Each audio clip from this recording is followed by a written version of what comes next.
నమస్తే, welcome to DY news. పాఠశాల తెరిచేలోపు విద్యార్థులకు నాణ్యమైన ఏకరూప దుస్తులు తయారు చేసి అందించాలి. జిల్లా కలెక్టర్ రాహుల్ రాజ్.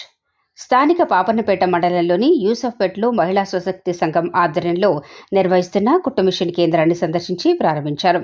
ఈ సందర్భంగా జిల్లా కలెక్టర్ రాహుల్ రాజ్ మాట్లాడుతూ, ప్రభుత్వ పాఠశాలలో చదివే 1వ తరగతి నుంచి 10వ తరగతి వరకు చదివే విద్యార్థులకు నాణ్యమైన ఏకరూప దుస్తులు తయారు చేసి అందించాలని, పాఠశాల పునః ప్రారంభం అయ్యేలోపు ఏకరూప దుస్తులు తయారు చేసి పాఠశాల ప్రారంభం అయిన తర్వాత విద్యార్థులకు అందించాలన్నారు.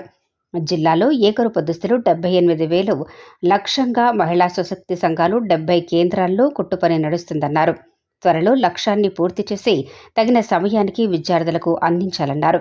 ఈ కార్యక్రమంలో జిల్లా తహసీల్దార్ లక్ష్మణ్ బాబు, ఆర్ఐ నాగరాజు, సంబంధిత స్వశక్తి మహిళా సంఘం సభ్యులు పాల్గొన్నారు.